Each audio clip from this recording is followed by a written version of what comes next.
And I'm back for another preview, this time for week 2 of the NFL season here at Save the Franchise. For any of you who are regular watchers, I promise you that Tyler and Austin are okay. They're doing just fine. It's just been hectic week, difficult schedule to figure out. I also have to apologize. We're getting this in after the Commanders-Packers game on Thursday night. So, still wanted to go through the rest of the week, talk about it, get through it all, and I'm going to do it alone again. But, I'm excited to do this. It's going to be a lot of fun. I will recap a little bit of the Commanders-Packers, give some thoughts on what happened there. We're going to preview the rest of the games, talk through that. I'll go through, talk about how I think the teams are trending. What sort of, paths do these teams have to win against one another, some things I'm looking out for, just a little bit of everything with each matchup. But I'm going to go through all of it, and looking forward to it. Let's jump right in here. Like I said, I'm going to want to review Commanders-Packers. Packers came out victorious. They're now 2-0, and the Commanders are 1-1. That Packers defense, they dominated, and they've been dominating. Now you've put together 2 games against the Lions and the Commanders, 2 of the best offenses from last season, and they couldn't get things going, either one of those teams. And you stole the Lions' ability to run the ball, and the Commanders couldn't get anything going in the passing game. And so those units excelled at inflicting their will upon defenses last year. The fact that the Packers took it to both of them.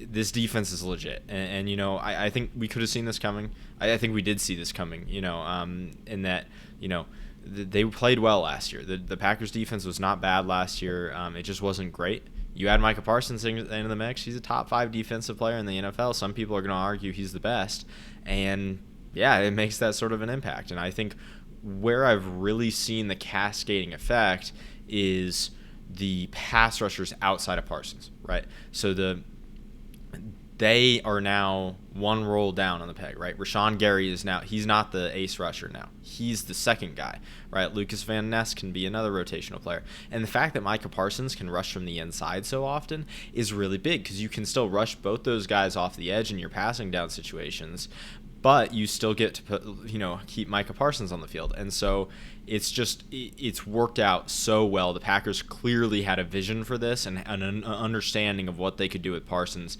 because he hasn't been there that long, and they've already got this figured out to a T, it would seem. So, this is going to be a cool unit to watch. Sky's the limit. This is a type of stabilizing factor that could make Jordan Love's up and downs seemingly inconsequential throughout the season and maybe in the postseason. So it's going to be a big deal. Tucker Kraft emerging.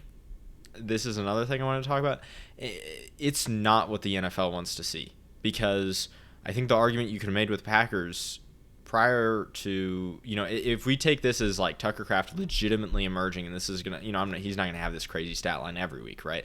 But if he can legitimately kind of be a more sort of volume target, more consistent player, things could get very scary very fast for the Packers, for the Packers opponents, because what that's going to do is now you've got an elite defense, and if Tucker Kraft can kind of be the consistent guy on the offense, there's a bunch of other really skilled wide receivers, and you can play the hot hand week to week, and you have Josh Jacobs in the run game, which is really solid, across the board.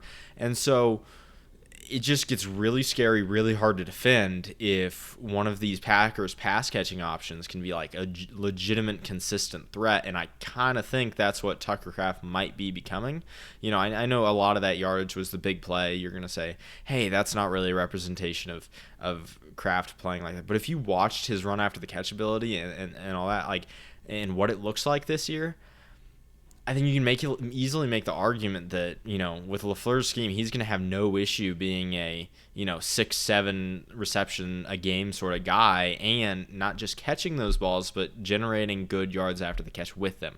And so it could get real scary, and that's something I could see really kind of helping the Packers ascend to this upper tier of contenders, like they seem to be doing right now, but really cementing themselves there. Tucker Kraft could be a big piece of it, because there's a lot of other fun playmakers on that offense, but just a little bit more consistency out of a guy like Tucker Kraft, and you're cooking with gas. The last thing I just want to say, a note on the Commanders. I didn't expect them to win this game.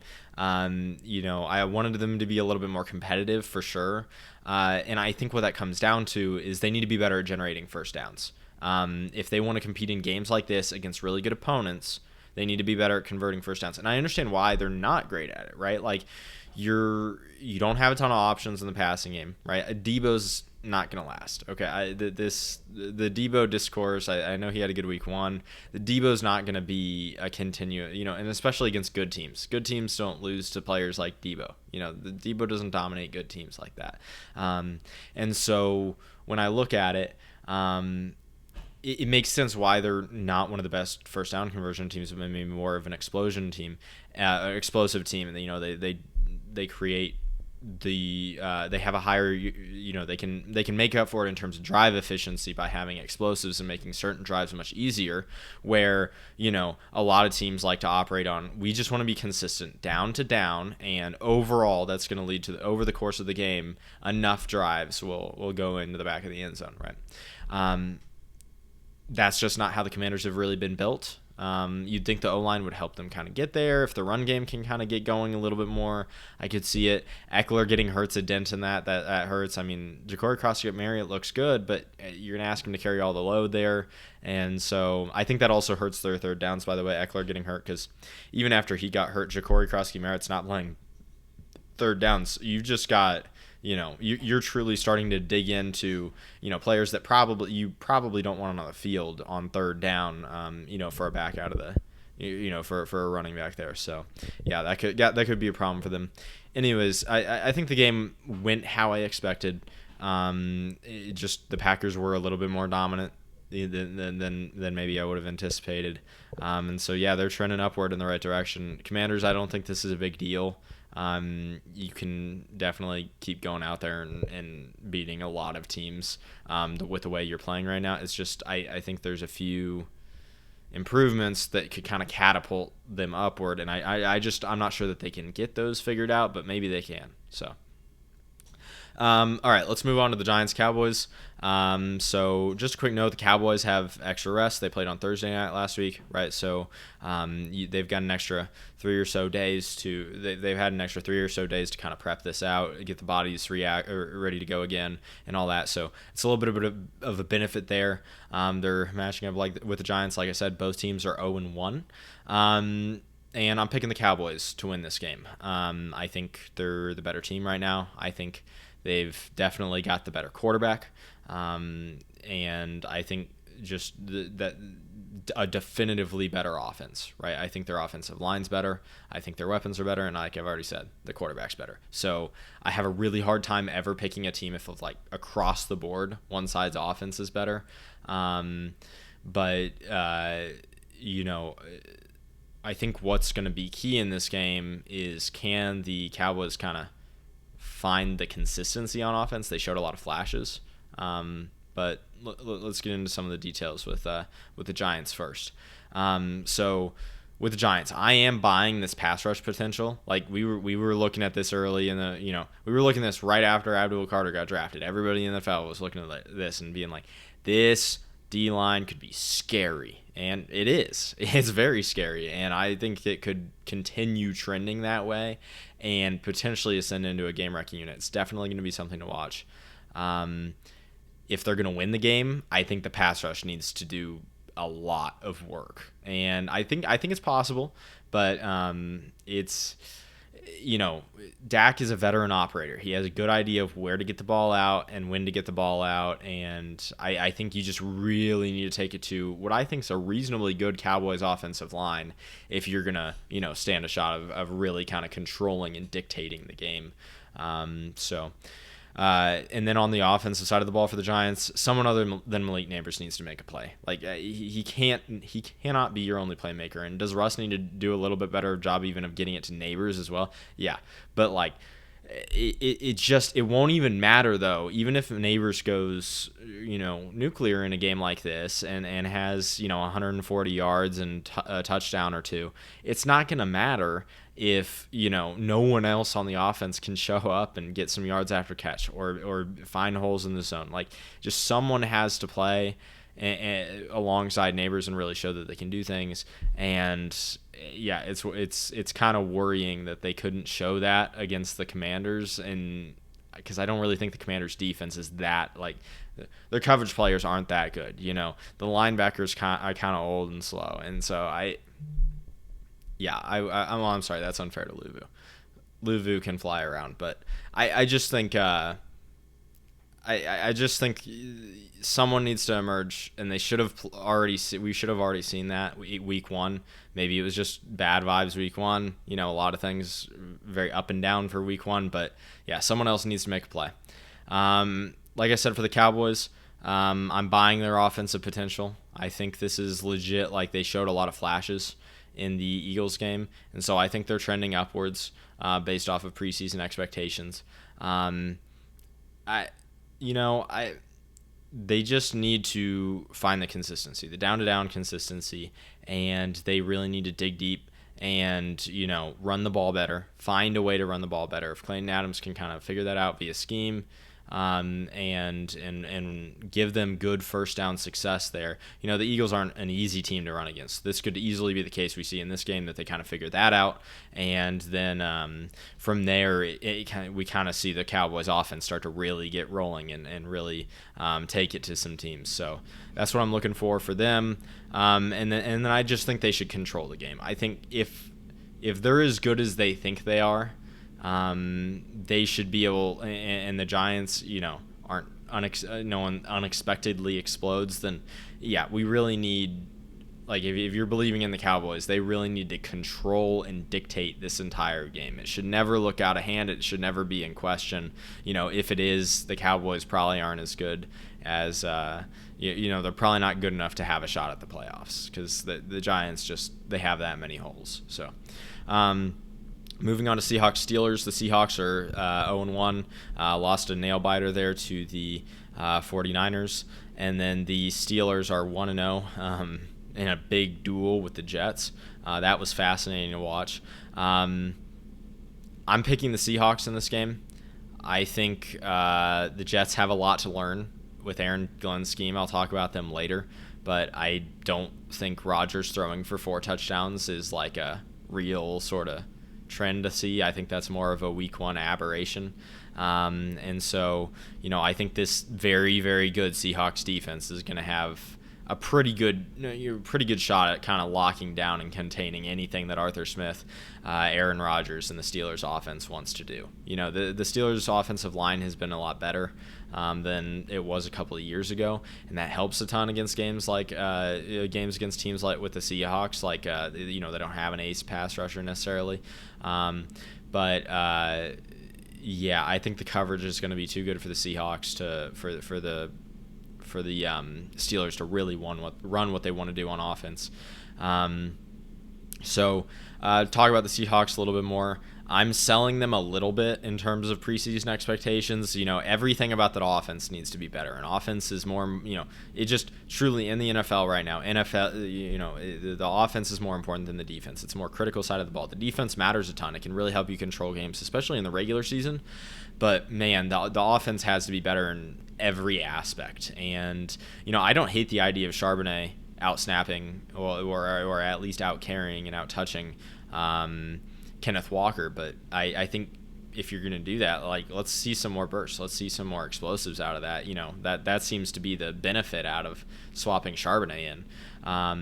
But yeah, just show me that you can find a rhythm on offense, find a way to utilize Sam Darnold properly, right? We want to see good play action off of a good run game. That's the special for Clint Kubiak, and I think that's the way to settle Sam Darnold down and make sure that he's playing for you instead of playing against you. And so that's what I want to see there. And that's all going to start with being functional on the offensive line. This is a big test against a good Steelers defensive front. Hold down the fort on the offensive line, and maybe Clint Kubiak can start to figure that out.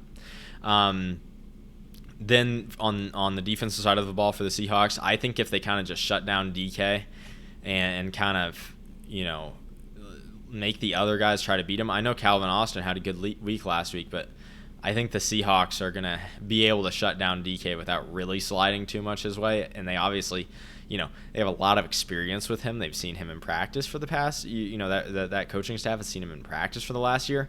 I don't think they should have any issue scheming away DK without all that much like slid coverage or anything like that.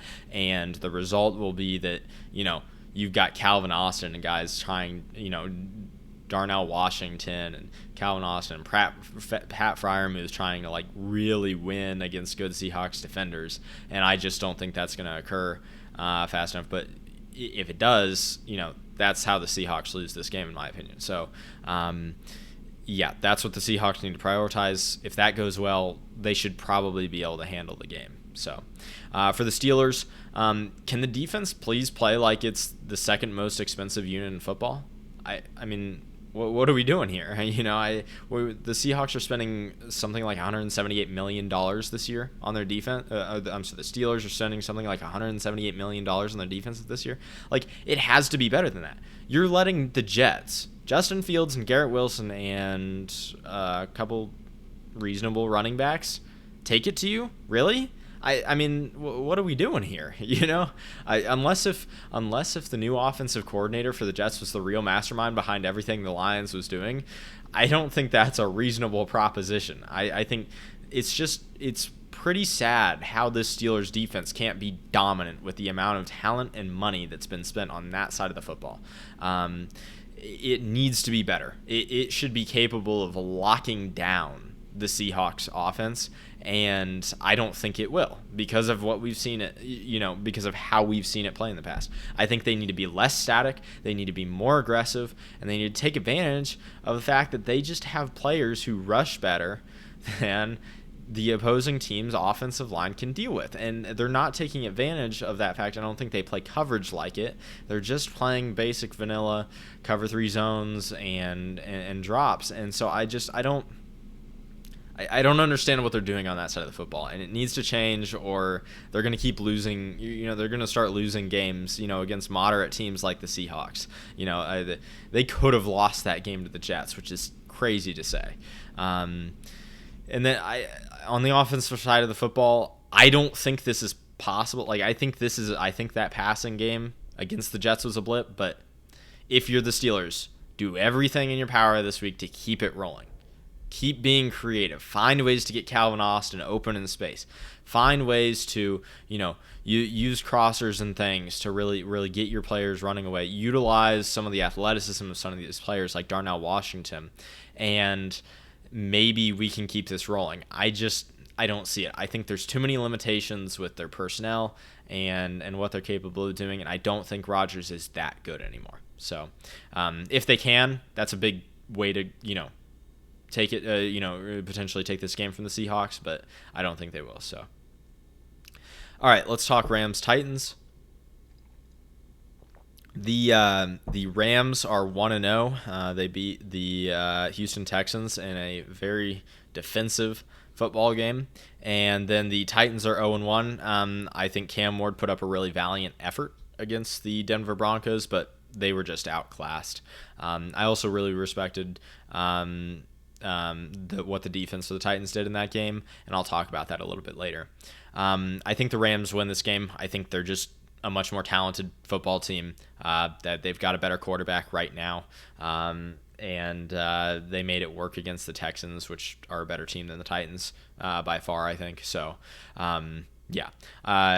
for the Rams, I think so you need to sustain drives. I don't necessarily blame you for having a down game against the Texans, but 12 points is still pretty low for an NFL game, even if it is a really good defense, So I'd like to see them sustain drives a little bit better. They punted 5 times against the Texans, so whether it's just figuring out third down conversions or you be better on early downs so that you can set yourself up for easier success on third downs, whatever. I don't really care how they go about it. I just want to see them be much better at sustaining drives and holding on to the football, and at least going down there. You can at least go down there and get 3 points, on the vast majority of drives. But let's get some touchdowns as well. So, the other thing I'd like to see is better running efficiency. Would really help set that up, right? They only had 3.7 yards per carry against the Texans.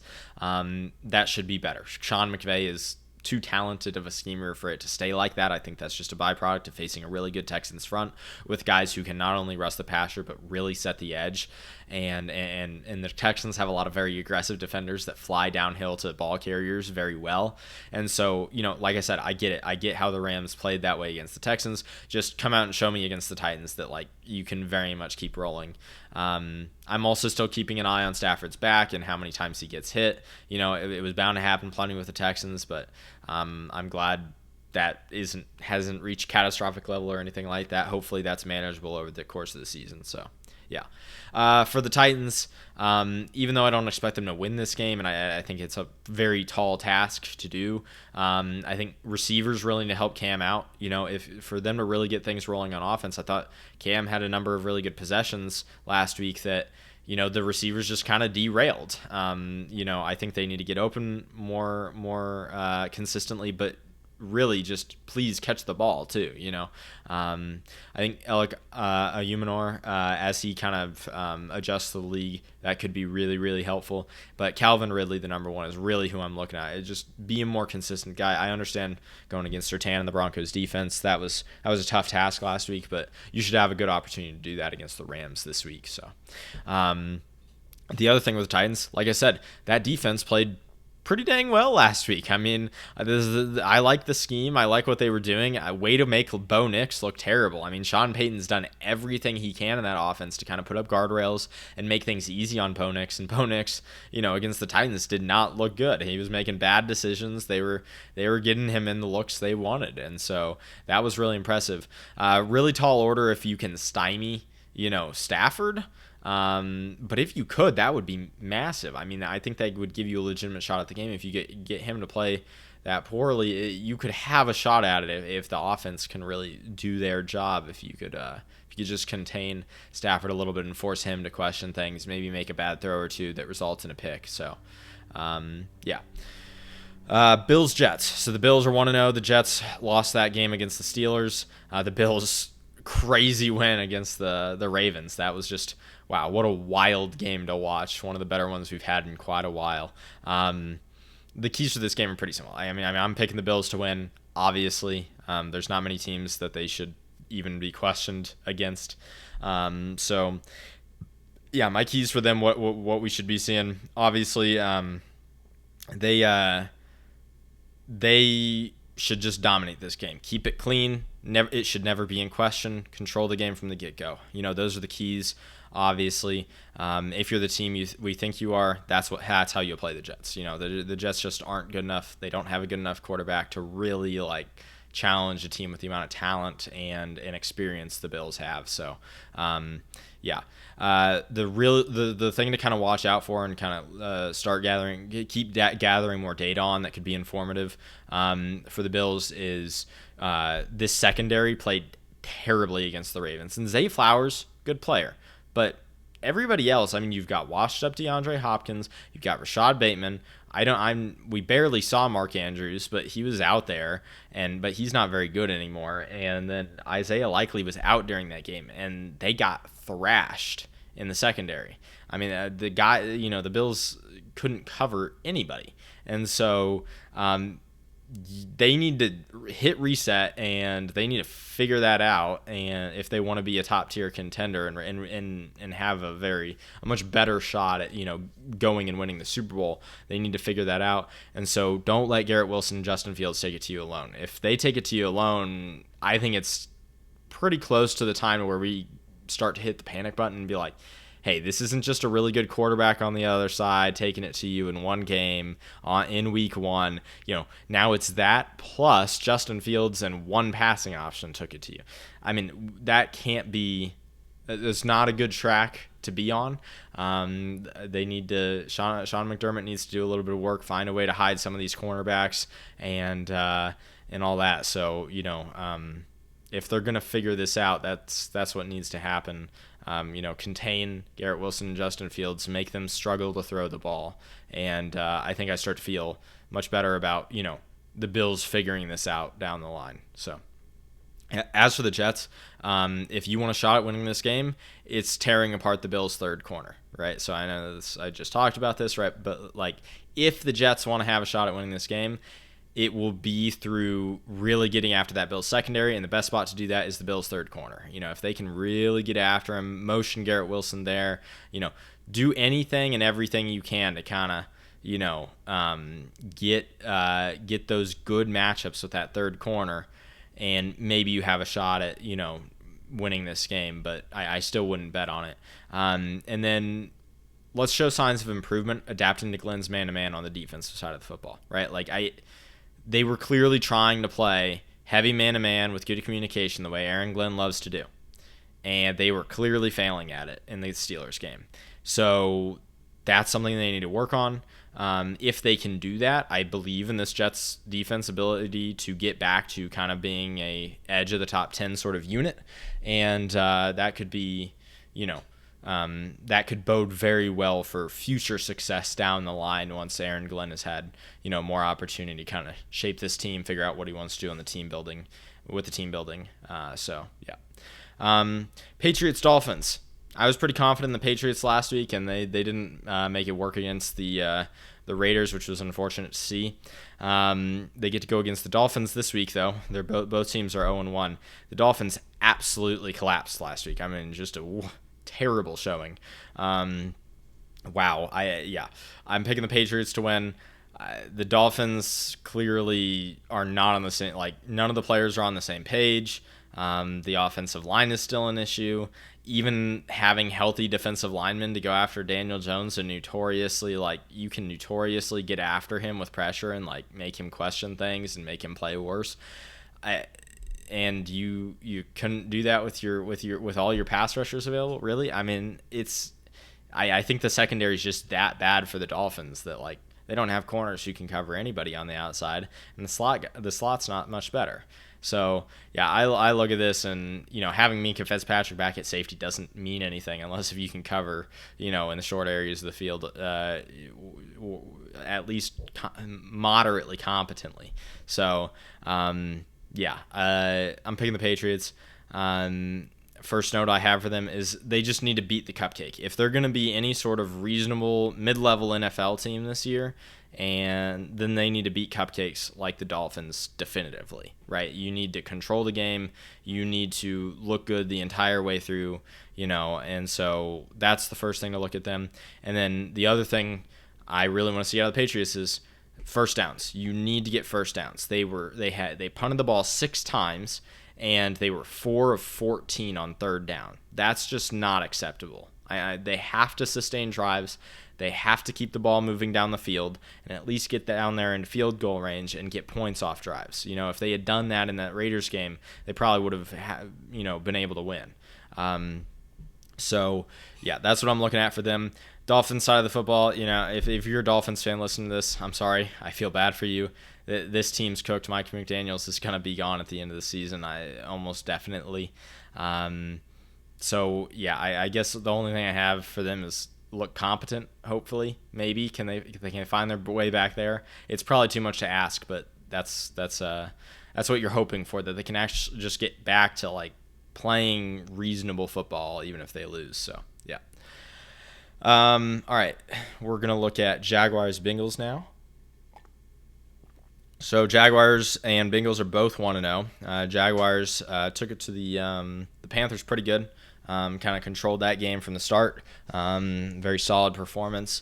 And then the Bengals kind of struggled. We thought they would handle the Browns pretty easily, and they didn't do that. So kind of still starting off slow, but at least they got the win to start the season, right? So I'm going to go against Vegas here, and I'm going to pick the Jaguars to win the game. I think there's some things they could do and some performances that they could keep rolling from week 1 that would give them a shot to kind of really take it to the Bengals. And I think the Bengals are probably still going to be a little bit slow and not have all this stuff totally figured out yet. I mean, you couldn't even connect with Jamar in week 1, So Jaguars, let's talk about them. I'm buying how they fully handle the Panthers. I'm not saying they're an elite contender, anything like that. I think they've got a legitimate shot to win the division, though. And I think it's growing more and more likely the more we see out of them. I loved the way they ran the ball. That was really good. They ran all over the Panthers. Keep doing that against the Bengals. The Bengals defense probably of a similar quality to the Panthers. So, yeah, keep doing that. And then even though they controlled the game pretty handily, it wasn't really a very good day for Trevor Lawrence. Mostly, I think that's because the connection with Ryan Thomas Jr. just wasn't really there. It was weird vibes. Like he was throwing the ball to him plenty, but couldn't really connect on those. I'm assuming that kind of comes back, regresses to the mean, and they start connecting on more of those again. And so, yeah, that's going to be the biggest thing for this game is the Bengals are going to be more of a threat than the Panthers. And so, find Brian Thomas Jr., make some plays with him, and I think that'll really help the offense kind of get churning and let Liam Cohen kind of cook a little bit more. For the Bengals, I'm selling, obviously from preseason expectations, not a ton or anything, but how can you not handle the Browns better? It's just the Browns are probably the second or third worst team in football. If you're gonna make the playoffs in a competitive AFC, you have to be better than that, especially because you don't have an easy division to win. You can't get into the playoffs that way. You have to be a wild card team in the AFC, and so they need to get it together, and they need to get it together immediately. The offense just you can't afford to be that off at all. You just can't when you're built the way they are. To be clear, the Browns offense sucks. So the fact that they held the Browns, the fact that the Bengals defense didn't look terrible or get destroyed on last Sunday doesn't really mean anything to me. I'm looking to see if Jacksonville can really gash them, which I think they will.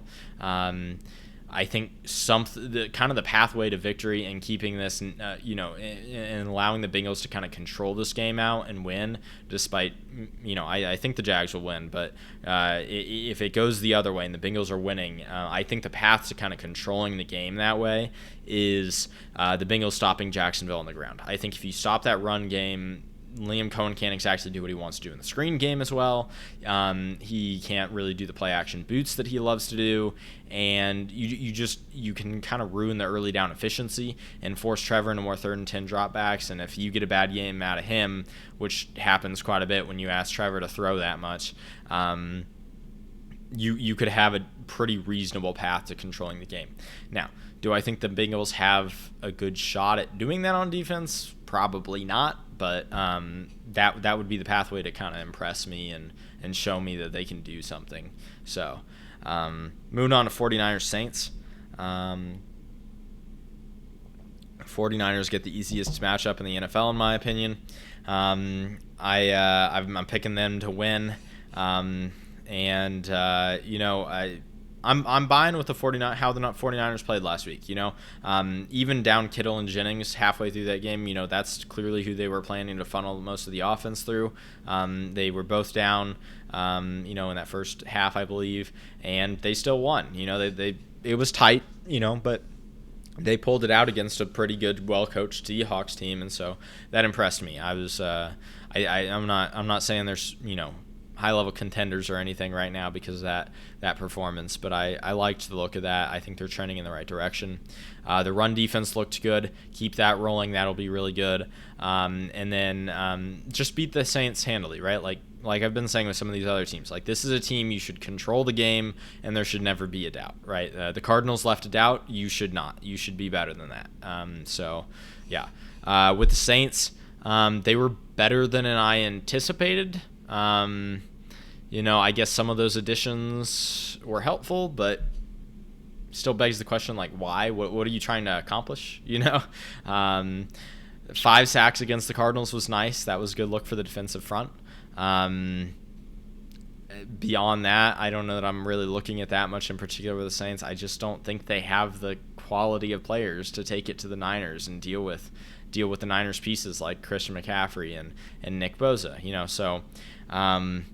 Yeah, I think just the simple key to this game for the Saints is keep losing and keep increasing your draft stock. Keep making sure that you're going to have a high pick in next year's draft, and that you're going to be able to kind of restock the cupboard in later rounds as well. So let's move on to the Browns-Ravens game. Both teams are 0-1. Browns obviously just couldn't quite get it done against the Bengals, and the Ravens collapsed at the end of that game against the Bills. So I'm picking the Ravens, obviously. I think Vegas has them like minus 800. And yeah, they should definitively win this game. It shouldn't be close. I'm buying what the Browns did against the Bengals. From a defensive perspective, I kind of think that defense might be returning to 2023 form. Maybe not all the way there, right? But it might be pretty damn good again, which would be cool for them. So yeah, good job being competitive against the Bengals. Maybe, just maybe, if you want to have a shot in a weird divisional game of coming out on top of the Ravens. Force the Ravens to run inside. I don't think the tackling on the second level of the defense is very good for the Browns, and so it's just not a lot of big bodies and things. And so I think if you can really use your edge players, your defensive line, to kind of force the Ravens, make it difficult to run outside and force Derrick Henry to run up the middle, I think that really helps you make sure that Derrick Henry's not in open space, making your tacklers look silly. So that would kind of be my key to, like, if there's some way they could kind of make this game really weird and the Ravens just can't quite figure out what they want to do, that would be it. But I'm still betting on the Ravens. As for them, I'm kind of selling what the Ravens are from preseason expectations. Okay, I understand that they were dominant for most of that Bills game, and that's great to see. The defense fell apart. The defense needs to be way better than that. According to all the brilliant analysts that love the Ravens, everybody was picking the Ravens to win the Super Bowl. They're the most complete roster in football. Well, then show me. I mean, the defense can't look that bad if you're going to make this case, And I think they need it to be good. I think out of the big three in the AFC, which, yes, I'll get to the Chiefs later, but they're still part of the big three when it comes to the playoffs. This 6-game stretch might be pretty difficult to start the season, but they're still part of the big three. Out of the big three, I think the Ravens definitively have the worst quarterback, okay? And they don't really have the weapons on offense to super make up for that. Derrick Henry's a quality piece, but, you don't have the passing game weapons to make up for having the worst quarterback out of the big three. And so when I look at that, I think the Ravens defense needs to be better than either of the other two teams' defenses. And so they have to play better. There's too much talent, too much investment on that side of the ball. I think some of the old corners you got to figure out one of them. One of the old corners in that third corner slot needs to play better. He need to get into a rhythm, and that would really help the Ravens kind of make sure this thing is sealed up tight and they can play better football against the good quarterbacks like Allen and Mahomes. So yeah, I guess that's what I'd want to see from them. Just start to play that way. But for this game specifically, just win it. Don't let it even look close. That's what the Ravens typically do best against bad teams. Yeah. As for the Bears-Lions game, let's move on to that. Both teams are 0-1 coming out of week 1. The Bears lost a very close one, Monday Night Football. It was a fun game to watch. And the Lions, man, they just got torched by the Packers, who, in the Lions' defense, are looking pretty good. Yeah, I expect more out of the Lions. I'm picking the Lions to win this game. I think the team's still just too good, right? Like, you should be beating a team like the Bears that are still figuring a lot of things out, a lot of young talent that's still coming into its own. For the Bears, I'm buying this trend. Were there bumps? Yes. Did the structure and the plan look so much better? Yes. And we were kind of expecting that, to be fair. But man, just once Caleb kind of really figures out this system, I think they're going to be think they're going to be cooking on offense. There's a bunch of weapons to throw to. The interior of the offensive line is holding up so much better. I think, Vikings are a difficult team to go up against for that pass rush factor. And so, that was a tough test in week 1. I was impressed. I think the potential for this Bears team is definitively there, and I see them kind of trending upwards throughout the season, and maybe they can sneak into the playoffs with it. So, my primary thing I want to see for the Bears is just, Caleb continue to settle into the offense, find the right answers at the right times, get the ball out when it needs to get out, and I think this offense can start running really smoothly. I'd like to see them make better use of some of their really good run after the catch pieces, right? I think that could help a lot, but just generally, the more Caleb gets situated in this offense, the more Ben Johnson will be able to show off his brilliance and what he can do with schemes. So, as for how they can go out winning this game, I think it's totally viable. I'm picking the Lions, but I think it's totally viable for them to win if the Lions continue to struggle, in particular on defense. That secondary on the Lions just really couldn't figure things out against Green Bay. There were just these massive holes to throw to people on in-breaking routes down the field. And so, they need to, if the Bears can kind of attack that and then play competent, solid defense and stop the run reasonably well like the Packers did, the Bears could absolutely pull out a win in this game, and that would be really big for them. So, as for the Lions, I'm kind of selling their trend. Based off preseason expectations, I thought they would be better than this. I didn't think the loss of the coordinators would impact them so much. The thing that really scares me is that run game. The way it looked against the Packers, it was just terrible. I think Montgomery averaged 2.2 yards per carry, and Gibbs averaged 2, which is just unacceptable for an offensive line of that caliber. I'm wondering if Frank Ragnow being gone is really, is this a cataclysmic problem for the way they want to run the ball? I don't know. Is it just the scheme? I don't know, but they need to figure it out if they want to return to contender status, which I think they can absolutely do. I believe in Dan Campbell, kind of sorting this out with the team, getting them back on track, helping them figure it out, and really, just utilizing that talent the way it can be utilized. But man, that was scary to watch. Their whole identity was erased in that Packers game. So they need to be able to run the ball, and the defense needs to kind of sort things out. Just play mean physical football and pass things off in a smart way. And that's all you really need to kind of return to what you were before. So I think we will see maybe not all of that come to pass, but I expect the running game will come back against the Bears. I expect they're going to come out with a fire to really prove that they're still a really good team. I think Dan Campbell's going to get them going. So, yeah, I'm picking the Lions in that one. Broncos versus Colts. So, both are 1-0. This is the start of the 4 p.m. games, by the way. Broncos beat the Titans in a game that was closer than it probably should have been. And then the Colts just absolutely demolished the Dolphins, but I would probably argue that was more due to the lack of quality from the Dolphins than a wealth of quality from the Colts. So when I look at this, I'm going to pick the Broncos. They've got the best unit by far with their defense, and I think it'll dictate the game.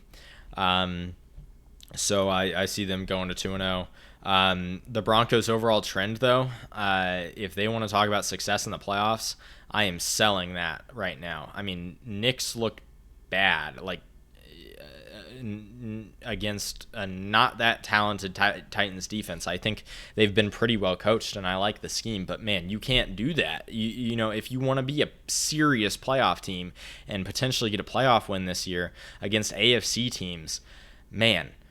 Knicks has to be better, and so that's the primary thing I'm watching with this game. You got Lou Anarumo on the other side, a reasonable amount of talent to work with the Colts. Bo Nix needs to look workable, because even though, like I said, Lou Anarumo and some pieces on that defensive side of the football for the Colts, they're not that good. At best, this is like an average, to maybe close to top 10 defensive unit this year, and so Nix needs to look solid and very playable if the ceiling that a lot of people theorized with the Broncos is going to be realized. As for the defensive side of the football, I kind of think you just need to hit Daniel Jones enough, and the game is probably over. And the Denver defense is perfectly capable of doing that. When I say hit Daniel Jones enough, I don't mean generally. I mean very specifically in this particular matchup. I think the Broncos are perfectly capable of getting to him enough, and once that happens, with their secondary and their coverage ability, I don't think Daniel Jones is going to be able to sort things out properly and really figure them out in a way that's going to let the Colts win the game. It's not going to be the sort of high-flying act that we saw against the Dolphins. So, as for the Colts, I'm kind of wait and see on the trend here. Like, I don't really trust the performance against the Dolphins. The Dolphins just looked absolutely dejected. And so, we'll see. Based off how they perform against the Broncos, I think we'll have a much better idea where this team's trending this season. If I will say this for the Colts, if they somehow win this game, this team gets fascinating. Now you're 2-0. Texans don't have an easy matchup this week. If they lost too, things get really, really interesting. You're definitely in the division race at that, real shot at the division at that point. Win against the Broncos probably means you played reasonably, pretty solid on offense, and Daniel Jones looked pretty good. I mean, this could be, if they did win this game, things get really interesting. But I can't believe the run game wasn't more efficient against the Dolphins. Maybe if you can get back to that, then you could sustain some sort of consistency and level of success against the Broncos in this game. But I don't think they have a real shot. Maybe if you created enough turnovers and you took care of the ball on offense, and Anarumo could create turnovers by confusing Bo Nix, that would be a really good shot at a really good path for them to win this game. But man, that Broncos defense is just so good, and I think I think Daniel Jones' track record is too clear to really think that, they're going to have a shot against the Broncos. So, all right, moving on to this Panthers-Cardinals game. I'm not sure why this is a 4 p.m. game.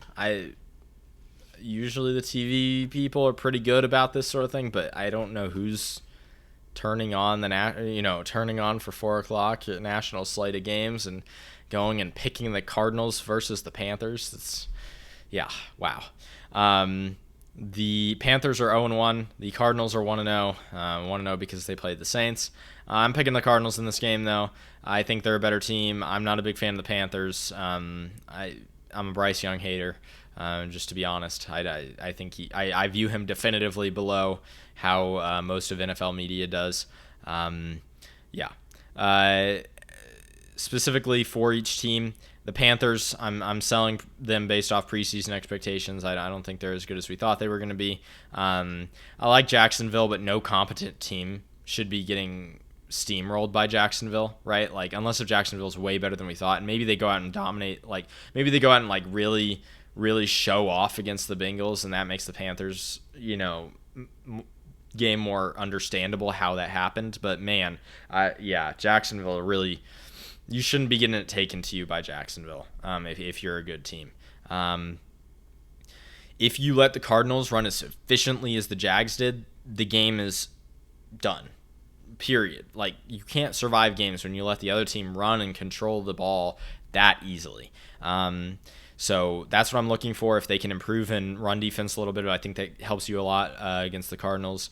And then trading Thielen seems to have been a big mistake. I understand they couldn't have foreseen the injury there. And so that's, that with that wide receiver room, so that sucks. But someone else needs to step up and fill that Thielen role. Tedero McMillan looks good. He'll probably continue to improve over the course of the season, which is good.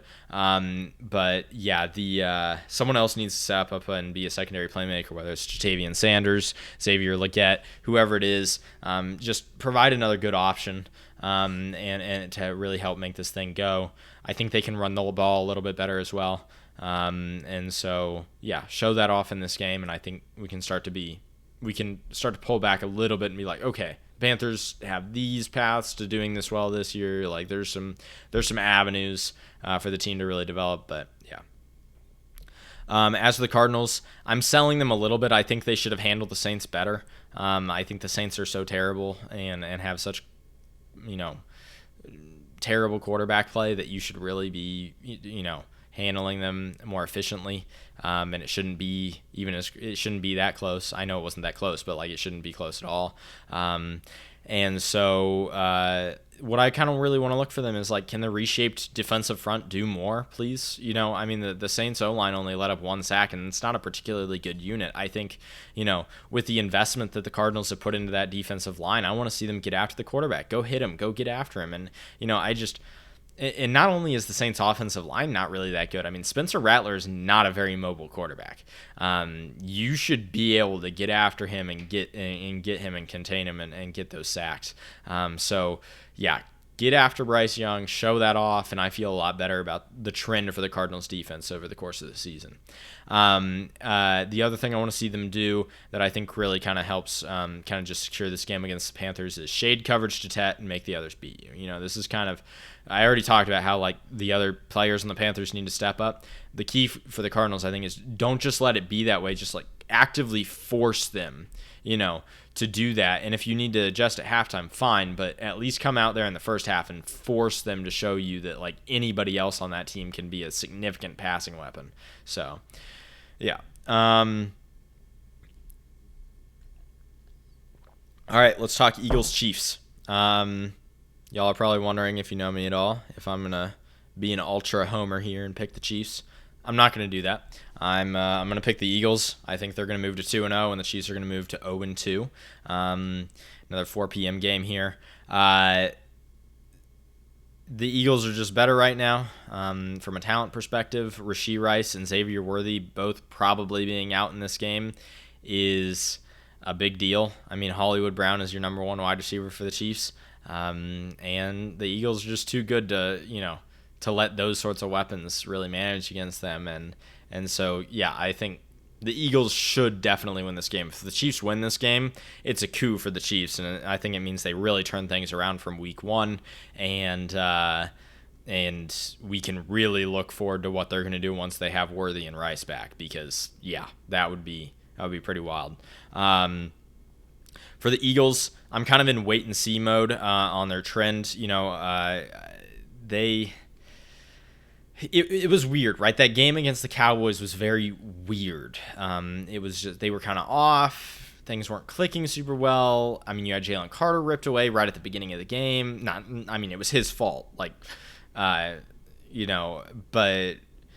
it was just a weird performance. And I'm kind of thinking maybe that's just week 1, some of the details with that, and so I'm just kind of in wait-and-see mode on how I think the Eagles are trending. I'm not going to form any conclusions until I see them play this week and maybe next week too, to be honest, because the Chiefs aren't really in the state they plan to be in at the beginning of the season already. And so, this could be another weird game. So I'm still just monitoring how the Eagles are doing.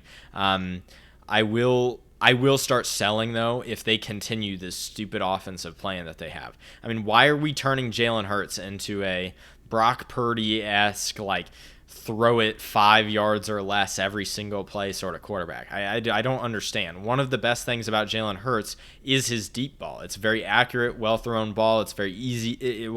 It's thrown in such a way that it's much easier to come down with the ball, especially for talented trackers like A.J. Brown and Devontae Smith.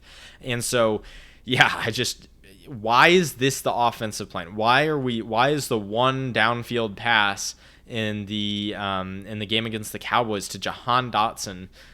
Nice throw on that post route, but man, I mean, you got to be better than that. This scheme needs to utilize its star players, and it's not. And so, I mean, why do we have AJ Brown on an offense where we're gonna throw short?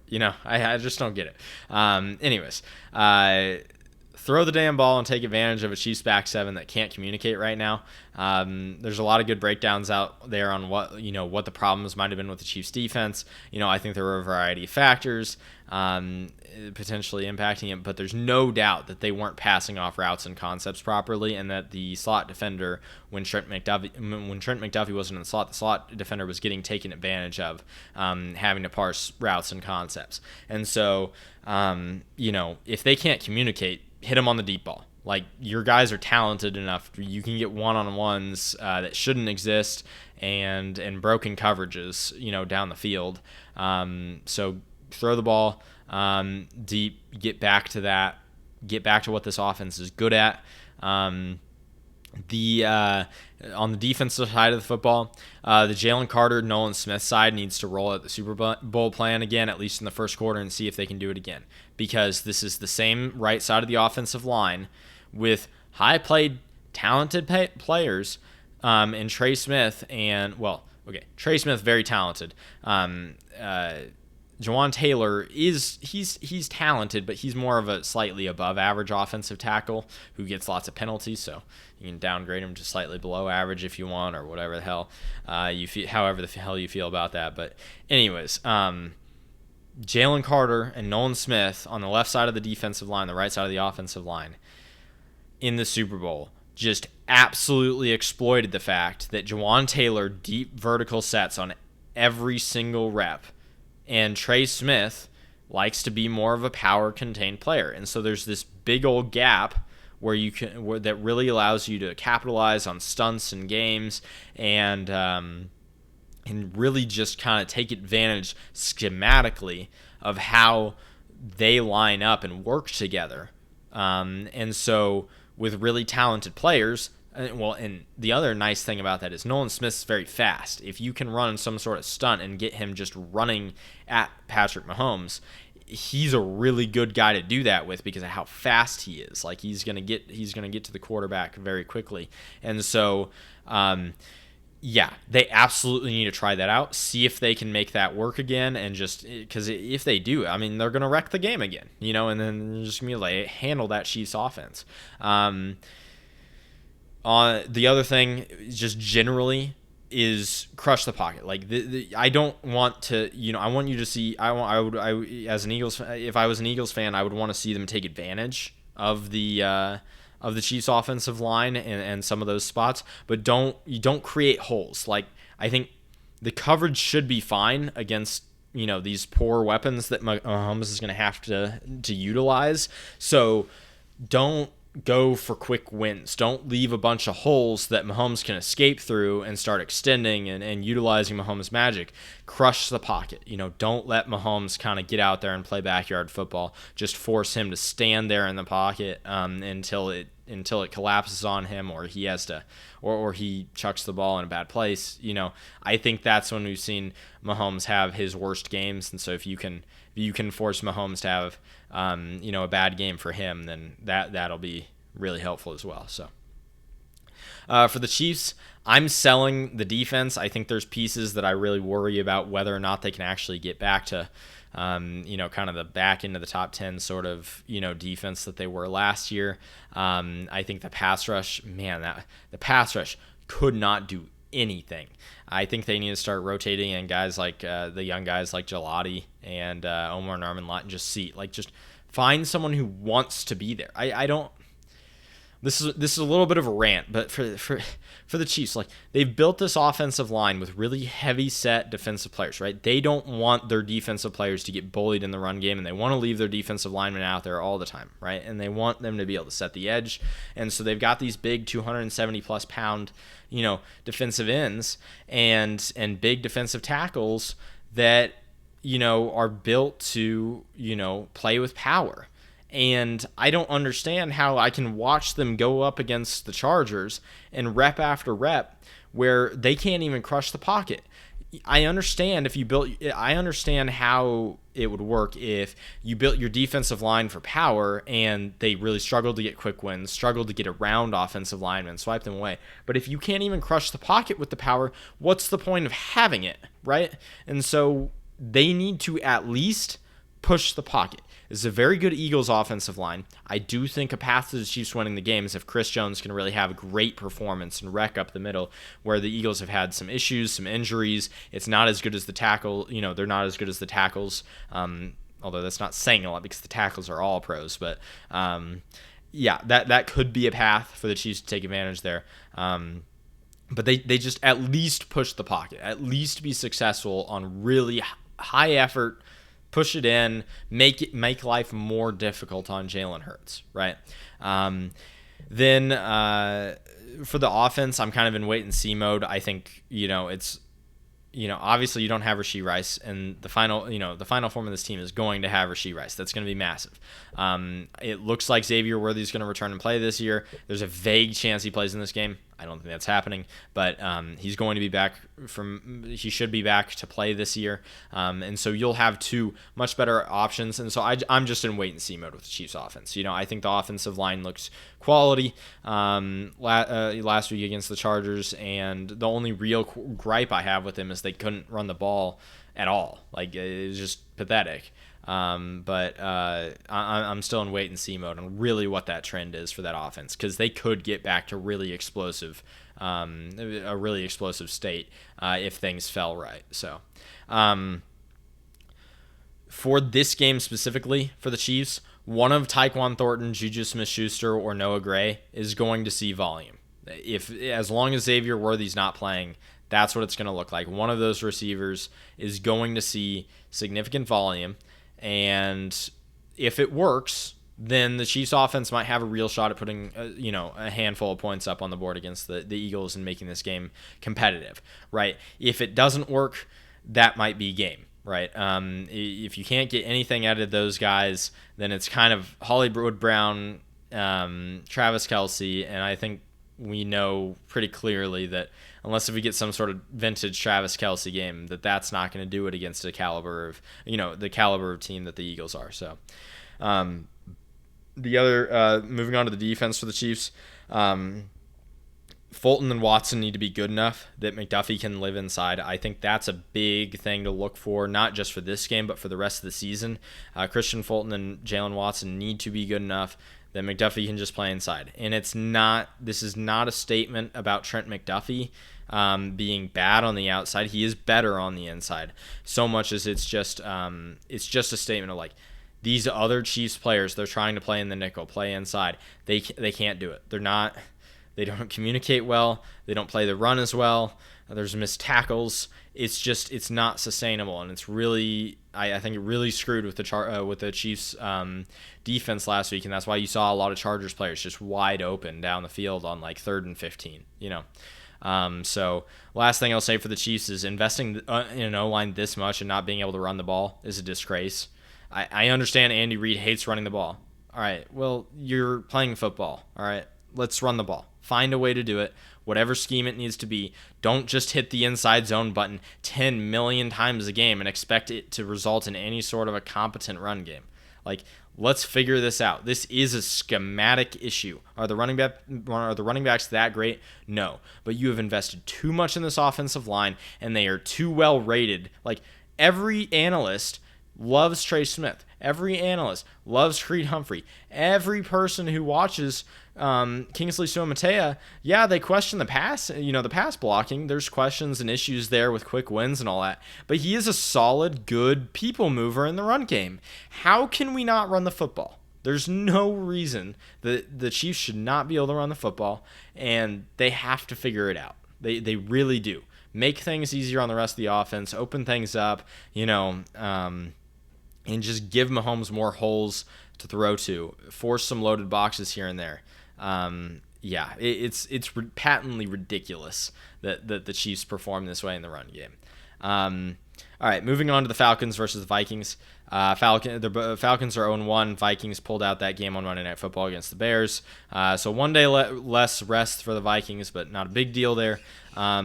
The Falcons They just really kind of fell apart at the end of that. Well, they couldn't they couldn't finish at the end of that Bucs game, is what it really was. And the Vikings did finish at the end of their game. I'm picking the Vikings. I think the Vikings are a much better team. The defense is the best unit in the game, and so yeah, I'm looking for them to pull out a win in this Sunday Night Football game. The Falcons, I'm selling them for now. There's just so many players I think that need to play a lot better. And I think they need to kind of sort out that right tackle issue a little bit more, see if they can find a better way to play that. I understand the injury derail at the beginning of the season. That's tough to deal with, right? But need to figure it out nonetheless if you're going to be a good team. I'm worried about the trend of the Falcons. Not quite what I thought they were going to look like. For this game specifically, I think Bijan in the passing game, he was big in the passing game against the he had like 100 receiving yards against the Buccaneers. I think he could be big again in this game with a lot of Flores blitzing a lot like usual, dumping it off to Bijan if he can make a man miss and then get downfield. That could be really big. It really helped the offense roll and deal with the blitz in this game. So on the other side of the football, it's a tall task, but rushing the passer, rushing a basically rookie quarterback would be awfully helpful, but I don't know if they're going to be able to do that, so we'll see. I'm not sure those investments worked out. For the Vikings, I'm buying that game. The bumps are okay. This is all about how good can JJ be once he's it's two things, right? How good can JJ be when he's acclimated, right? And can you get him acclimated, before like the halfway point of the season, and at least because they're going to win enough games. And then, this is not a team I'm expecting to win the division. This is not a team that I'm expecting to be like the 5th seed or anything, but slip into the playoffs, have JJ fully up to speed and playing well. And if that's a good quality quarterback, they could do some serious stuff in the playoffs, I think. And so that's kind of, we're just looking for continuous progress throughout this season, I think, for the Vikings with JJ. For this game, I think on the defensive side of the football, confused Penix on. I think this is Penix's 5th start, but it's definitely an early start for Penix. So he does not have a lot of games under his belt. Flores has been amazing at confusing quarterbacks and just making it very difficult to parse where certain things are coming from. So I think if you can really confuse Penix and derail that offense that way, it could be a real big win for the Vikings there. And then on the offensive side of the football for the Vikings, I would like to see them finding easy J-Jet completions to Justin Jefferson and Hawkinson. Just get those completions at a higher rate. Find those, those digs, those intermediate routes, and for Justin Jefferson, and those out routes and corner routes for Hawkinson, that just work perfectly, fit in against coverage. I believe in Kevin O'Connell to figure that out and supply that for JJ. It was just a little bit disconcerting that kind of, especially in that first half of the Monday Night Football game against the Bears, you just weren't seeing a ton of that from the Vikings.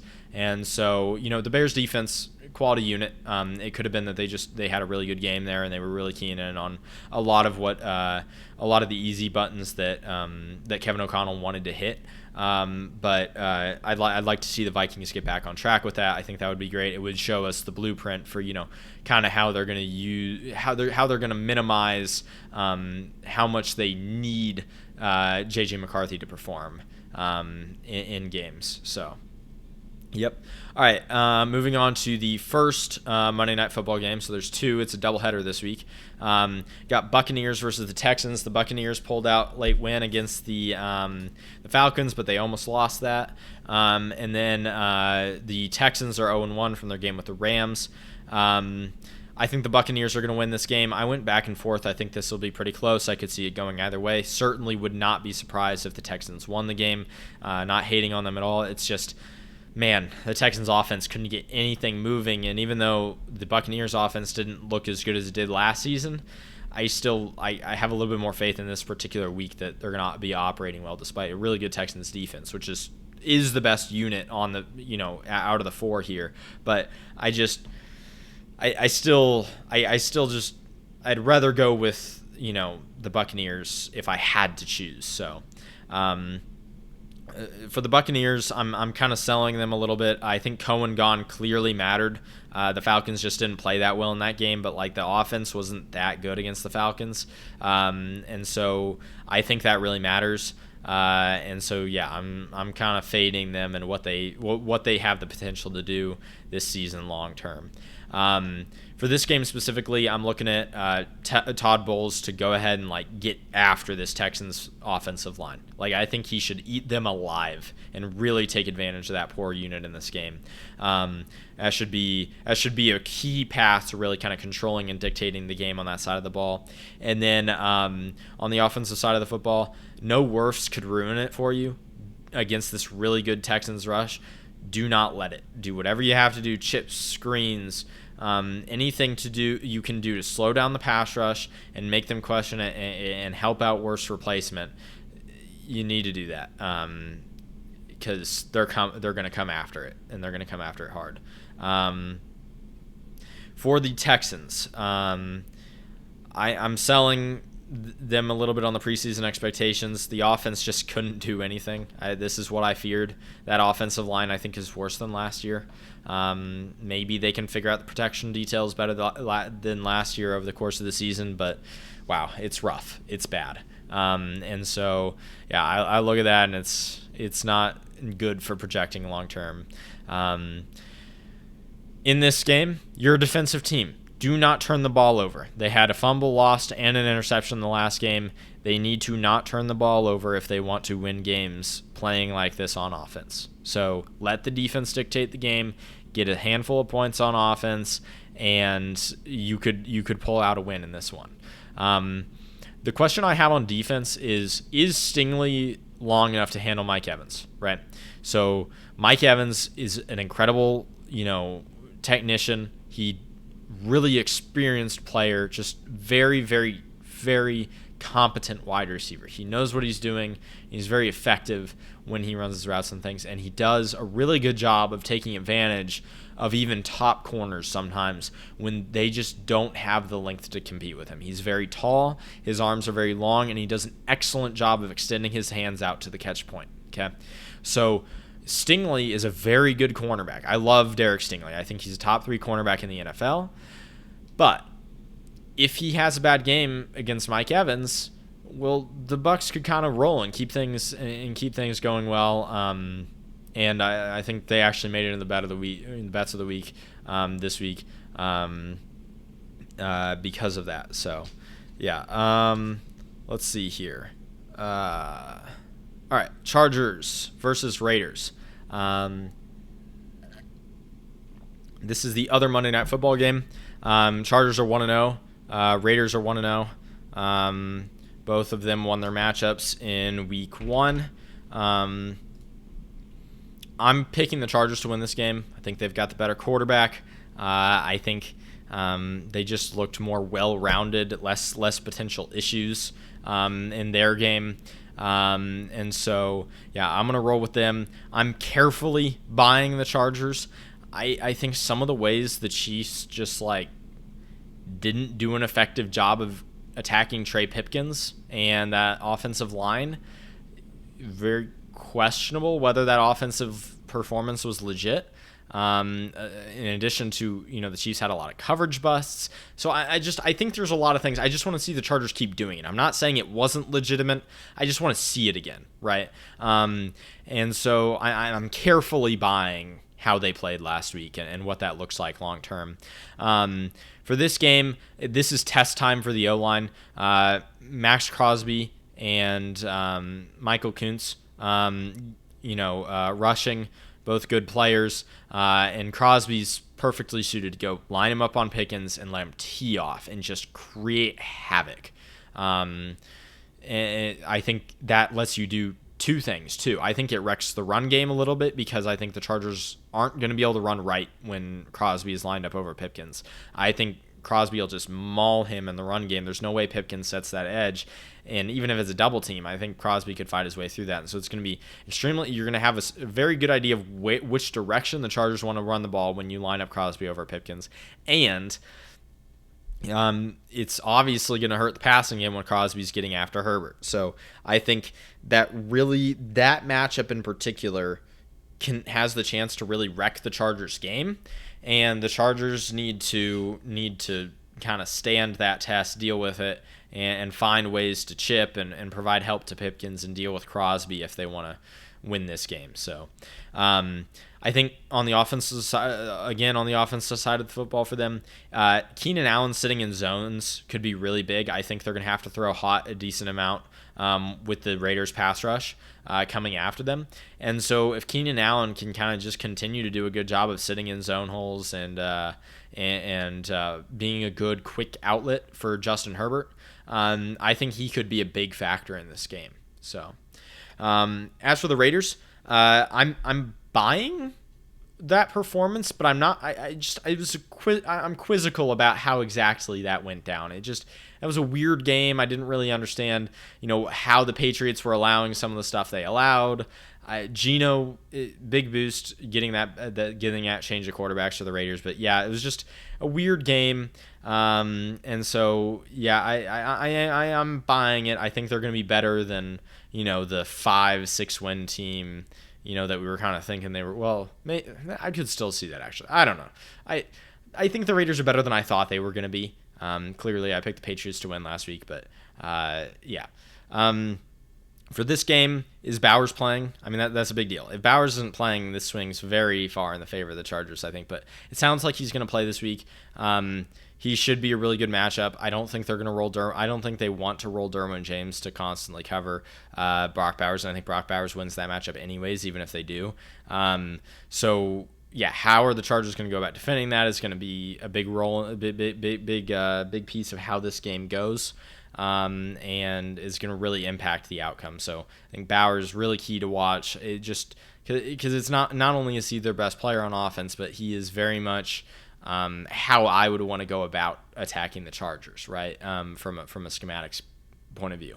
On the offensive side of the football, you picked G&T in the top 10. The run game cannot be that bad. I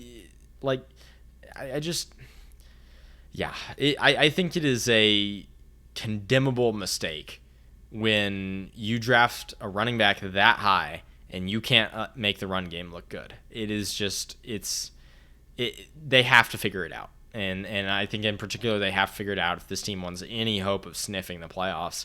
You're going to need the run game to provide a complement to what they're doing in the pass game on offense and kind of settle Geno Smith down at certain points in games. So, yeah. All right, so that's those are all the games of the week. Going to do some bets of the week. Feel free to ignore me completely. I missed on all of my bets of the week, all 5 of my bets of the week last week. Just to be clear, I picked most of the games last week, right? I was 9-7 on picking the games last week. But, bets did not go well. My personal balance reflects that. Did not go super well this week. But we're going to get after it. I think we'll see a bounce back. I had a couple weeks last year where it didn't work out so great, lost a good chunk of the balance, and kind of had to recoup that over the next couple weeks. But I feel good about my bets this week. I'm picking the Patriots again. They're my first bet of the week. By the way, these odds are from DraftKings Sportsbook, so don't come and complain or whatever if my odds don't match yours exactly. Picking the Patriots is less about picking the Patriots and more about picking against the Dolphins money line. So Patriots money line, I feel good about that in particular because it's plus 105. Right, great value. I like that pick against the Dolphins. I understand the Dolphins are at home, but I honestly do not understand why they're favored. The Dolphins, I would not be picking them in this game. I got the Broncos money line. This is another thing. Like I think the Colts. I don't think they actually played that well last week. I think it was a lot of the I would think it was a lot of the. I think it was a lot of the Dolphins just playing terribly. And so I like the Broncos money line at minus 125. Still good value there, right? Like not too negative on those odds. So I think I feel really good about that. I think the Broncos defense holding down Daniel Jones, I feel confident about. So Vikings minus 175 money line.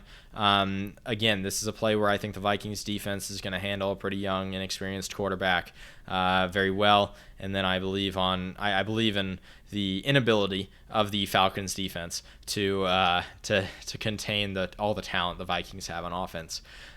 Fourth thing I have is Eagles money line. It's pretty good value. They're playing in Kansas City, and so the Eagles are only minus 125 against the Chiefs. For that big of a talent gap, and the Chiefs probably not having Xavier Worthy or Rashee Rice, I feel pretty good about that pick. I think that's really good value. And then lastly, Mike Evans anytime touchdown. I kind of talked about this. I think Mike Evans might line up pretty good against the Texans defense. The other thing is the Texans defensive front is very good. I don't know that they're going to be able to. I don't know that the Buccaneers are going to be able to run the ball that well in the red zone. And so I think that sets up a Mike Evans fade very well, right? If they can't run the ball up the middle, or they're scared to run the ball up the middle, and you just don't really have the length on the outside to deal with Mike Evans, I could really see that making a ton of sense. Him scoring a touchdown in the red zone. So that's plus 140. I think that's good value. I like that. So, yep, those are my bets of the week. Had a good time reviewing this. I think I got through this a little bit faster than that week 1 preview. So that's probably a good thing. This was fun. Thank you if you listened all the way through. I really appreciate it. Lots of good thoughts, fun time discussing the game. So hopefully Tyler or Austin will be here when I discuss this game, when we discuss games next week. But yeah, no, it was good. Please like and subscribe, and leave comments down below. Happy to engage with anybody who leaves a comment, so please do that. Have a great evening.